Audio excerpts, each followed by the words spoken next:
Eu estava indo para o intervalo, o Rani Veloso, a musa da China, mas na hora que eu disse a Rani está no ponto, eu digo, acaba o programa, volta para ela, porque ela tem prioridade aqui no Bom Dia. Tudo bem?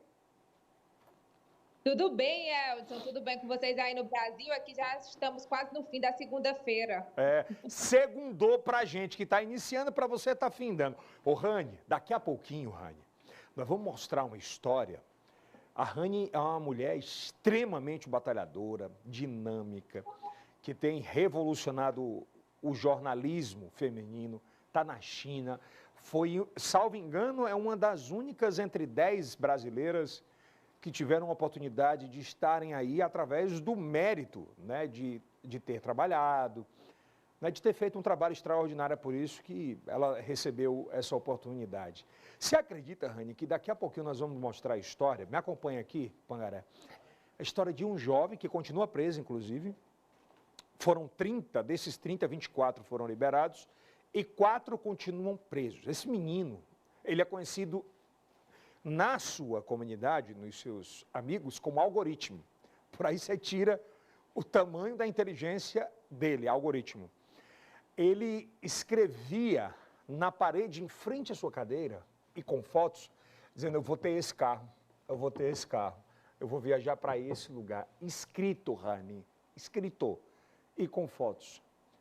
Uma coisa assim de outro mundo que a gente... Foi notícia ontem no Fantástico, a gente vai mostrar com exclusividade já já, essas imagens. A que ponto chega, por isso que eu estou abordando com você, a que ponto chega a questão das redes sociais, sabe?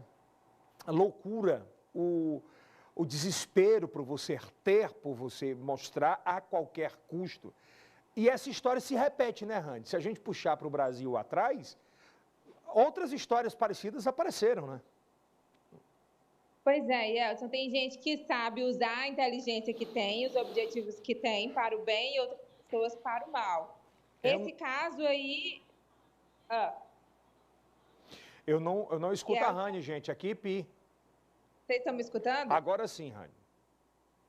Então, Elton, esse caso que vocês vão mostrar, por acaso tem a ver com aquela operação que foi feita essa semana no Piauí? Isso. É Pois porque é, a tem Rani gente que está... sabe utilizar... Você está escutando o Twitter, né, de alguma forma? Exatamente, o retorno está Aqui, bem me ajuda distante aí, para tira o mim. Twitter dela. Vamos lá. Mas eu fico impressionada com a inteligência dessas pessoas que às vezes acabam desviando e utilizando para o mal, né? E se eu te Porque se tivesse utilizado essa inteligência para o bem, eu acho que teria um resultado bem melhor. E, Rani, se eu te contar que várias empresas, essa informação exclusiva, tá? Várias empresas, Big Techs inclusive, estão procurando o cara para cooptarem para trabalharem para eles. Pois é, para você ver, Elton. Meio louco, né? Nossa Senhora. Mas vamos falar da China agora. Você está na China, eu quero saber o que é que você traz para a gente no início de semana para nos animarmos. Olha, Elton, por aqui no fim de semana, no país vizinho, na Índia, ocorreu a cúpula do G20. A gente veio falando ao longo dessa última semana.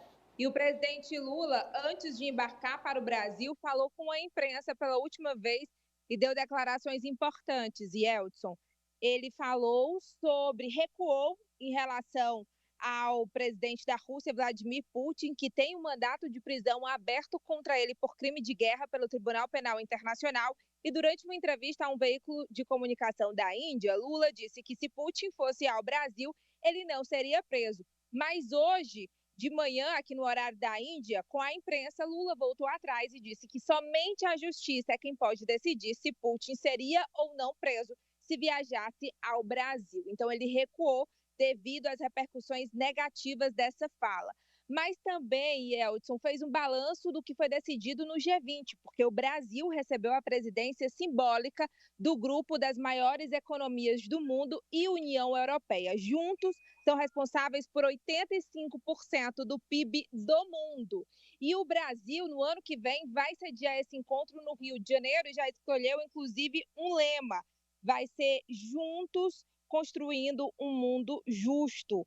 e algumas bandeiras Lula já expôs que vai defender durante esse próximo ano, que é essa aliança mundial contra a fome, isso a gente também já havia adiantado, e a aliança global pelos biocombustíveis. Para ele foi um avanço significativo todas as nações também concordarem com esse pacto. E agora a gente separou um trecho da fala dele sobre a guerra entre Rússia e Ucrânia, porque a gente lembra que nem China e nem Rússia participaram desse encontro por resistir, inclusive, à declaração final do G20, que acabou saindo depois de alguns impasses, porque Estados Unidos, por exemplo, e União Europeia queria declarações mais duras contra a Rússia por causa da invasão à Ucrânia. Mas, no fim, eles chegaram a um consenso e assinaram um pacto pelo fim da guerra. Vamos escutar um trecho da fala do Lula. Nós tivemos um probleminha, Rani, com o vídeo.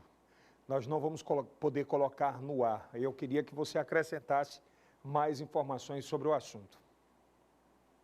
Sim, então, Yeltsin, o presidente Lula disse que, para ele, é um avanço muito importante todos os países e a União Europeia terem assinado esse pacto para acabar com a guerra entre Rússia e Ucrânia. Ele acredita que até o próximo ano, quando o encontro do G20 vai acontecer no Brasil, essa guerra já tenha acabado, porque todos estão cansados sobre esse tema.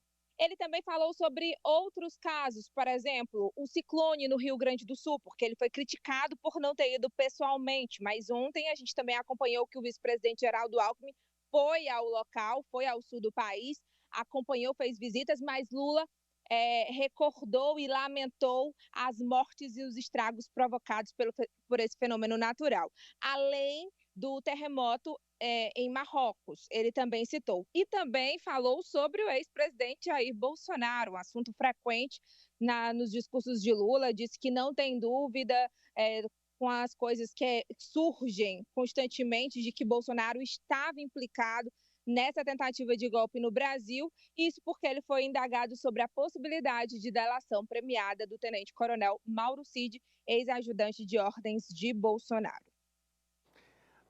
Inclusive, falas da ex-primeira-dama Michele Bolsonaro esse final de semana em cultos, né, repercutiram muito.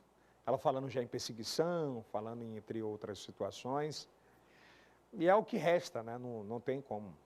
Para toda ação, uma consequência, né, Rani?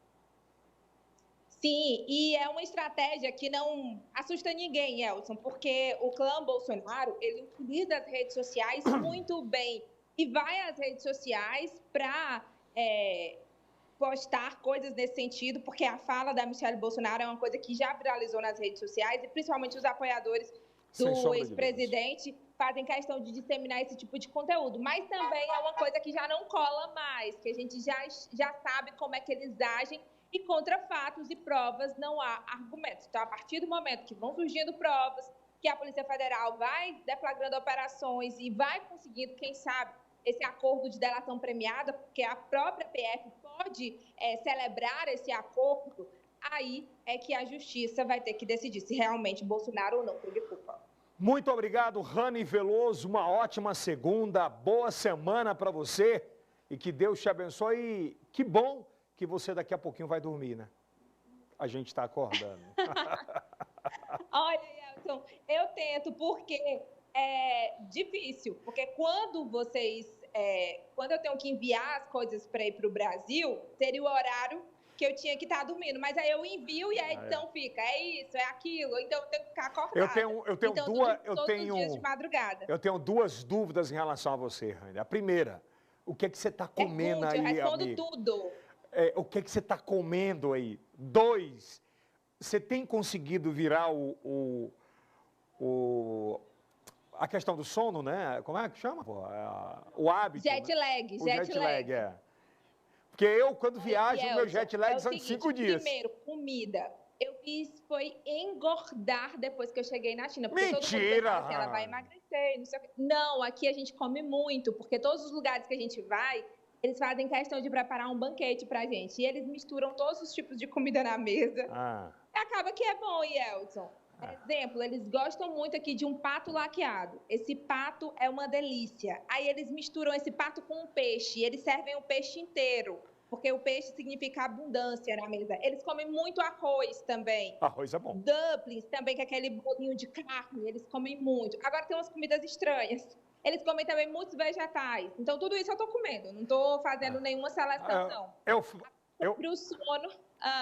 Eu falei pro Pangaré, o Pangaré perguntando se tu estava comendo barata, escorpião. Eu digo, não, Pangaré, não, Pangaré. Obrigado! A comida mais estranha que eu já comi, Elton, foi sabe o quê? O quê? Sangue de porco, Sangue? intestino da vaca, e vaso sanguíneo da vaca. Eu comi essas 3 coisas essa semana passada e eu vou postar, inclusive, nas minhas redes sociais. Ah, mas eu quero ver, por favor. Eu espero que você tenha filmado. Obrigado, Rani. A gente vai para um rápido intervalo comercial.